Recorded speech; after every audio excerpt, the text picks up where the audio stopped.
हाँ, तो हेलो कैसे हो? तो भाई पिछले कुछ दिनों में मैंने एक वॉक इन ड्राइव दी है और वो काफ़ी ज़्यादा अच्छी है। तो मैं उसका एक्सपीरियंस शेयर करने के लिए वीडियो बना रहा हूँ।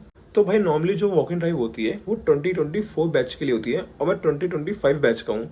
तो इस बैच के लिए बहुत कम ही वॉक इन ड्राइव होती है। तो एक हुई थी walk in drive, internship plus PPO था। तो मैंने यहाँ पे एक वॉक इन ड्राइव दिया था और ये वॉक इन ड्राइव सेक्टर 15 में थी, अकीबो जॉब सेंटर करके, वहाँ पे हुई थी। तो उस वॉक इन ड्राइव में गया, रेस्ट वेस्ट किया, 8 क्वेश्चन थे टोटल और बैकएंड के लिए मैंने अप्लाई किया था।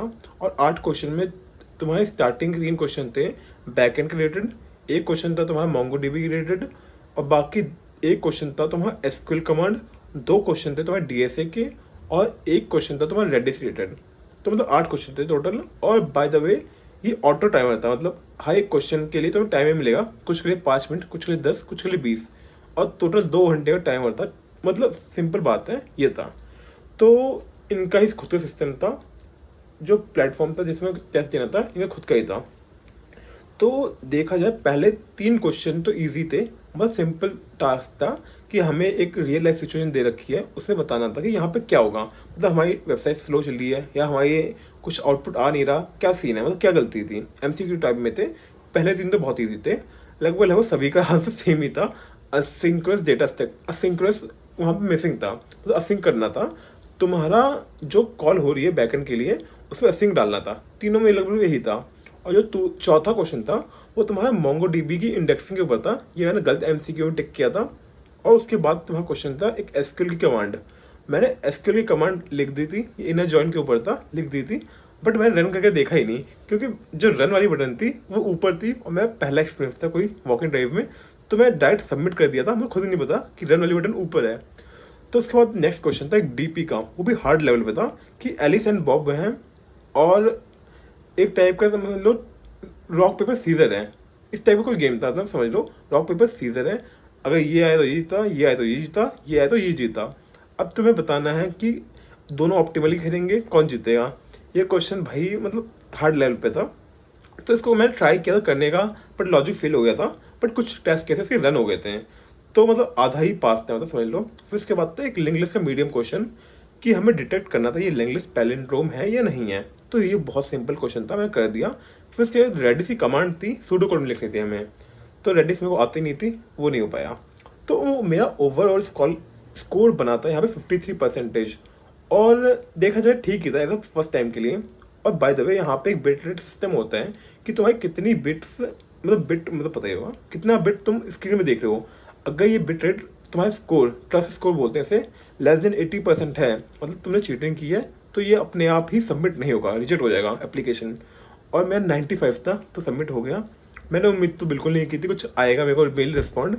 तो मैं नॉर्मली अप्लाई अप्लाई करना शुरू हो गया कहीं और भी। तो इसके बाद मेरे को कुछ एक आध हफ्ते बाद मेल आता है कि आप शॉर्ट लिस्टेड हो फेस टू फेस इंटरव्यू के लिए। वो था ओखला में। तो भाई वहाँ पे गया मैं, ये बात है शायद कल की बात है, हाँ कल ही था इंटरव्यू। ओखला में गया मैं, 12:50 का स्लॉट बुक किया था। तो जो एक्सपीरियंस था वहाँ पे, तो नॉर्मली वेट तो बहुत करना पड़ा, बहुत मतलब बहुत ज़्यादा। तो वेट करने के बाद पहला राउंड हुआ। पहला राउंड में तुम्हारा रिज्यूमे पूरा चार्ट दिया, रिज्यूमे में हर एक चीज़ जो तुम रिप्लाई कर लो। फॉर एग्जांपल मैंने असिंक अपने आंसर में जोड़ दिया। ये क्या काम करता है, ये असिंक कॉल हैंडल करता है। असिंक क्या होता है, फिर जिस मैं अपना आंसर में ऐड कर रहा हूँ ना, हर एक कीवर्ड पकड़ के कुछ ना कुछ क्वेश्चन बना दे रहा था जो इंजीनियर था वहाँ का। तो मतलब ये राउंड था। तो देखा जाए एक राउंड काफ़ी ज़्यादा, मतलब जैसे बोलते हैं ना फास्ट फॉरवर्ड था, सामने आमने सामने बैठा हुआ है। 20 मिनट का चला था टोटल। और लगभग लगभग एक्सपीरियंस तो अच्छा था यहाँ पे इस राउंड में, मतलब ठीक था, मतलब मज़ा आया, हो गया। और एक आध चीज़ ऐसी थी जो मेरे को आती नहीं थी, जाके बोल दिया नहीं हो पाएगा। एग्जाम्पल उन्होंने पूछा था कि तुम्हारा बैकएंड है और मैं बार बार उस पर हिट मार रहा हूँ, वेबसाइट पे बार बार हिट मार रहा हूँ, और तुम्हें अवॉइड करना है कि बार बार हिट ना हो, क्या करोगे तुम। मैंने अपना तुक्का आंसर बोला जो मुझे खुद नहीं पता था उस टाइम पे। मैंने उसी टाइम अप्रोच बनाई थी कि मैं यहाँ पे सेट टाइम लगाऊंगा, इतने टाइम में कोई बंदा हिट मार सकता है। उसने कहा नहीं ऐसा नहीं होता। तो इसका आंसर था, मैं बाद में सर्च वर्च किया था, इसका आंसर लिमिट होता है कि आप एपीआई में लिमिट डाल सकते हो कि इतनी ड्यूरेशन में ही आपकी एपीआई हिट मारेगी। तो ये उस समय मेरे को पता चला था। और इसके बाद मेरे को उम्मीद हल्की फुल्की थी 80% चांस हो जाएगा राउंड 1। तो मेरे को मतलब बंदे से मैंने पूछा जो वहाँ पे कोऑर्डिनेट करवा रहे थे कि क्या हुआ, रिस्पॉन्स क्या था, तो उसने सिलेक्टेड हो आप राउंड 2 के लिए। ये कुछ बात थी, 12:50 में गया था, कुछ 1:30 स्टार्ट हुआ था हमारा इंटरव्यू और 2 बजे तक हुआ होगा था, मान लो 2 बजे के तक हुआ। और फिर उसके बाद यहाँ पे लंच ब्रेक हो गया, लंच ब्रेक के बाद पता नहीं बहुत लंबा टाइम काटना पड़ा, लगभग लगभग 4 या 5 बजे स्टार्ट हुआ राउंड 2 हमारा। राउंड 2 में ये सीन था, फेस टू फेस इंटरव्यू था और मेरा राउंड 2 काफ़ी अच्छा गया। तो नॉर्मली गया मैंने सर से पूछा कैन आई सिट सर, तो सर ने बोला इतना भी फॉर्मल मत हो भाई, टेक्निकल इंटरव्यू है। तो मतलब नॉर्मली काफ़ी अच्छा, मतलब टोन काफ़ी अच्छी थी और एकदम फ्रेंडली टाइप का बिहेवियर था। तो नॉर्मली क्वेश्चन थे, तो पहले वो basic tell me about yourself, फिर उसके बाद था कि डिज़ाइन करना था मेरे को एक स्कीमा। उन्होंने एक स्कीमा बोला कि स्कीमा डिज़ाइन करना है। स्कीमा में क्या था, कुछ फीचर्स थे। फॉर एग्जांपल तुम्हारा इंस्टाग्राम है, उसका यूज़र नेम, एक बंदा आएगा उसका यूज़र नेम होगा स्पेसिफिक, पासवर्ड होगा स्पेसिफिक, और फिर वो कुछ पोस्ट कर सकता है। पोस्ट करने के बाद हर एक पोस्ट का तुम्हें काउंट ऑफ लाइक्स होगा, कितने लाइक्स हो रखे हैं। फिर ये तुम्हें स्कीमा डिज़ाइन करना था। तो मैं सोचा था कि मेरे को यहाँ पे हर स्टेप बताना है, मैं क्या करूँगा। फॉर एग्जांपल मैंने जो नेम था, यूज़र नेम, उसको मैंने स्ट्रिंग डालूंगा, यूनिक ट्रू, मतलब यूनिक होना चाहिए, और रिक्वायर्ड भी ट्रू कर दूंगा। मैंने ये बताया मोंगोडीबी में, बता बाय द वे मैं किया था। फिर उसके बाद जो पासवर्ड था, मैंने कहा था कि मैं यहाँ पे इसको हैशिंग नहीं, मैं यहाँ पे वो करूँगा, इसको एज अ जिब्रिश स्ट्रिंग में कन्वर्ट करके फिर स्टोर करूँगा। ताकि उन्होंने कहा था ऐसा क्यों, मैंने बोला अगर डेवलपर चाहे तो यहाँ पे पासवर्ड देख सकता है, जो प्राइवेसी काफ़ी ब्रीच होगी, इसलिए मैं चाहूँगा कि जो मेरा पासवर्ड है एज अ जिब्रिश स्ट्रिंग की फॉर्म में स्टोर हो। इससे ये होगा कि एज अ यूज़र की प्राइवेसी काफ़ी, मतलब मेंटेन रहेगी।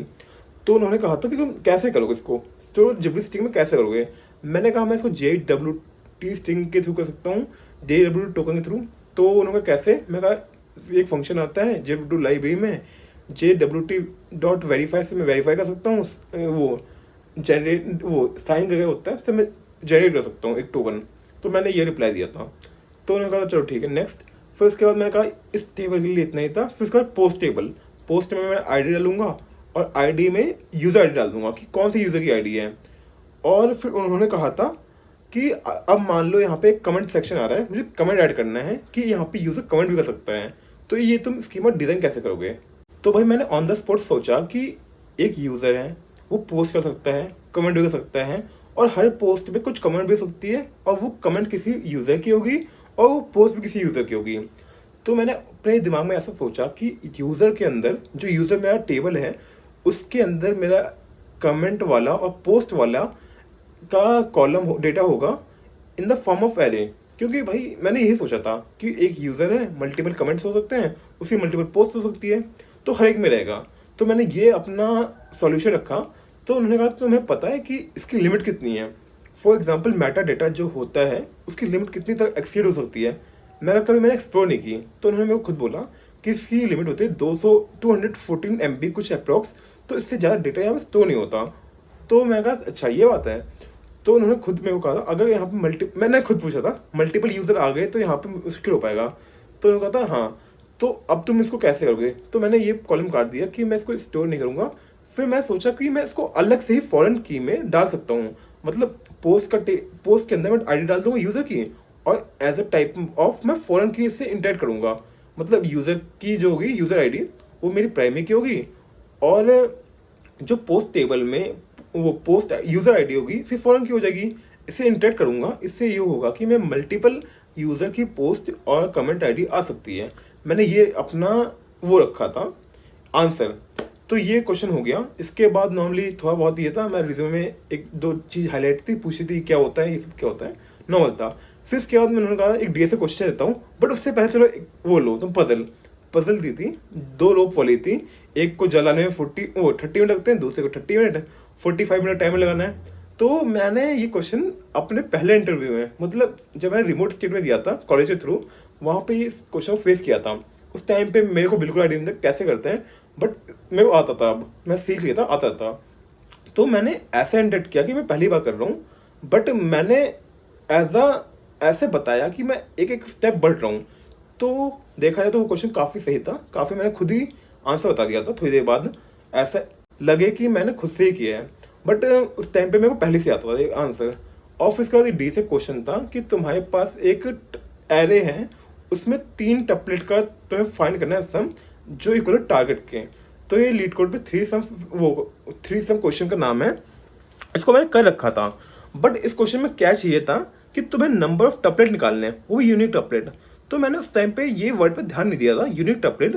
तो मैंने नॉर्मल एक सबसे पहले ब्रूट फोर्स लगाई थी। मैं सोचा अगर ऑप्टिमाइज करने के लिए बोला तो मैं 2 पॉइंट के अंदर जाऊंगा, नहीं तो अभी मैं टाइम खाने के लिए ब्रूट फोर्स मारता हूँ। तो ब्रूट फोर्स मैंने बताई। फिर ब्रूट फोर्स में मैंने आइट्रेटेड लगाया था और सेट में डालना भूल गया था मैं। तो मैंने कहा था ये मतलब मैंने अपना बताया रिस्पॉन्स में ये होगा सॉल्यूशन की अप्रोच। तो उन्होंने कहा था इससे तुम्हारी जो डुप्लीकेट होगी वो भी आ जाएगी। ओ तब मेरे को दिमाग में हिट आया मेरे को डुप्लीकेट हटानी है। तब मैंने उस टाइम पे उनको खुद अपने मुंह से ही बता दिया था कि इम्प्लीमेंट नहीं किया था, मुंह से कहता था कि मैं यहाँ पे सेट यूज़ कर सकता हूँ। तो ये टॉपिक चेंज हो चुका है। मतलब उनको पता है, मेरे को सेट के बारे में पता है, सेट डेटा स्ट्रक्चर के बारे में। मैं सेट डेटा स्ट्रक्चर के अंदर स्टोर करके सेट का साइज रिटर्न कर दूंगा, आंसर यही है। तो अब क्वेश्चन पूरा चेंज हो चुका है। मतलब बाय द वे देखा जाए ये डी से क्वेश्चन में हो चुका है, सही हो गया है। अब बात आती है सेट के ऊपर। वो सेट वाले टॉपिक में घुस गए कि सेट क्या होता है। मैं बता दिया एक डेटा स्ट्रक्चर है जो आपका यूनिक मतलब वैल्यू को स्टोर करता है, सिंपल। और ये 2 टाइप के होते हैं, ऑर्डर्ड एंड अनऑर्डर्ड। ऑर्डर मतलब सॉर्टेड होगा, अनऑर्डर मतलब सॉर्टेड नहीं होगा, जिस वे में आप डालोगे वही होगा। अच्छा मतलब मैंने काफ़ी अच्छी जल्दी और अच्छा आंसर दे देता। तो उन्होंने कहा था चलो तुम्हें एक सेट डेटा स्ट्रक्चर डिज़ाइन करना है, तुम कैसे करोगे।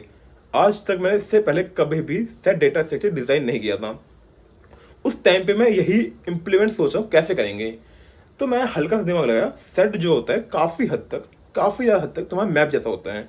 मतलब सेट में की मतलब यूनिक होता है और मैप पे तुम्हारा काउंटर बढ़ता रहता है की वैल्यू पेयर में। तो मैंने ये अप्रोच बताई कि मैं एक मैप बना दूंगा और जो भी एलिमेंट आएगा मैं मैप की वैल्यू पे 1 कर दूंगा, और जैसे ही मैं इरेज करूंगा उसका जो वैल्यू है 0 कर दूंगा। और मैंने ये ऐसी अप्रोच बताई थी।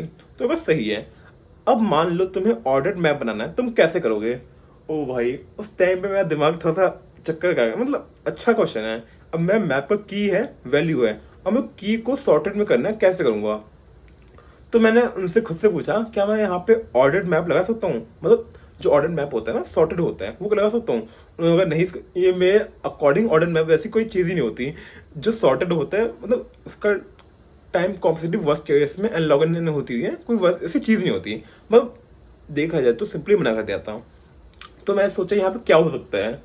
तो मैंने यहाँ पे एक अप्रोच लगाई थी कि जो उसकी की है मैं उसको अलग सॉर्ट कर सकता हूँ।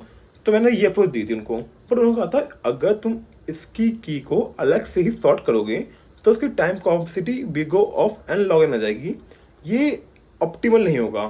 तो मैं सोचा यहाँ पे क्या कर सकता हूँ अगर मुझे सॉर्ट करना है की को, और कैसे करूँगा। तो मैंने एक एरे बनाया। उस एरे का साइज मैंने अभी तक कोई डिफाइन नहीं किया था, बट काफ़ी लंबा साइज मान लो। और जो भी की है उसको मैं इम्प्लीमेंट करता गया। मान लो मेरे को की में 1 मिला, मैं 1 में काउंटर बढ़ा दिया। 3 मिला, 3 में काउंटर बढ़ा दिया। 2 मिला, 2 में काउंटर बढ़ा दिया। अब मैं जब एरे को ट्रेवर्स करूंगा सॉर्टेड रहेगा। मैंने बकेट सॉर्ट देखा जाए तो मैंने बकेट सॉर्ट लगाया था उस टाइम पे। हाँ बकेट सॉर्ट लगाया था ये वाला। तो उनको ये मैंने अप्रोच बताई तो वो मान गए, इंप्रेस हो गए। मतलब ठीक है, मतलब देखा जाए तो यही लास्ट क्वेश्चन था मेरे इंटरव्यू का। इंप्रेस हो गए, मतलब काफ़ी अच्छी बात है, हो गया था क्वेश्चन। मतलब जो भी पेन पेपर अप्रोच थी वो पूरी हो गई थी। फिर उसके बाद नॉर्मली यही था, that's it all about from me, any question regarding this interview. उन्होंने कुछ पूछा था, मैंने यही पूछा था कि मैं कोई फीडबैक कि मेरे को कहाँ पे इम्प्रूवमेंट करने की जरूरत है। उन्होंने एज अ फीडबैक बोला था कि तुम्हारा जो डेटाबेस डिज़ाइन है अच्छा है, बट तुम काफ़ी आर्टिकल्स ऐसे होते हैं जो तुम पढ़ सकते हो तो तुम्हारा और भी अच्छा हो जाएगा, और बाकी डीएसए तुम्हारा ये सब ही अच्छा है। तो उन्होंने ये रिस्पॉन्स दिया था। तो नॉर्मली यही था, हैंड शेक हुआ था, मतलब एंड में जेस्चर टाइप में। तो उसके बाद मैं तो काफ़ी इम्प्रेस था कि काफ़ी अच्छा गया है। इंटरव्यू भी काफ़ी फ्रैंक था और काफ़ी मतलब कंफर्टेबल भी था। तो मतलब एकदम बेस्ट गया है इंटरव्यू में अकॉर्डिंग। तो फिर मैं बाहर गया तो दोस्तों को उसको बताया कि कैसा गया। और एंड में मैं जो ये ड्राइव करवाई थी अकीबू जॉब सेंटर वालों ने, उनसे पूछा कि भाई क्या रिस्पॉन्ड रहा है। उन्होंने कहा रिजेक्टेड। ओ भाई साहब, कसम से बोल रहा हूँ मेरे को यकीन नहीं होता, क्योंकि मैं काफ़ी ज़्यादा ही अच्छा गया था मेरे को अकॉर्डिंग तो। क्योंकि जो इंटरव्यू होता है ना वो ऐसा टाइप ऑफ वो होता है, कम्युनिकेशन होती है, तो वहाँ पे डिस्कशन भी होती है। और मेरे अकॉर्डिंग एक डेटाबेस डिज़ाइन में मैंने उसकी आईडी को एज अ एरे में रखना था। ये मैं जो रीज़न था, मतलब जो ये मेरा सॉल्यूशन था, ये हल्का सा इनएफिशिएंट था, बिकॉज जब यूज़र की पोस्ट ज़्यादा आएगी तब ये एक्सीड कर सकता है। सिर्फ यही एक गलती थी मेरे अकॉर्डिंग तो देखा जाए तो मैं, और वो भी डिस्कशन से मैं खुद ही उसको ऑप्टिमाइज़ कर गया था। तो देखा जाए तो मेरे अकॉर्डिंग तो रिजेक्ट होना बनता नहीं था, बट कोई नहीं। मैंने एंड में सोचा मुझे फीडबैक चाहिए कि मैं रिजेक्ट क्यों हूँ। तो थोड़ी देर बाद मैं इंटरव्यू लिया था, फिर उसके बाद एक बंदे और लिया, फिर उसके बाद एक और बंदे को लिया था।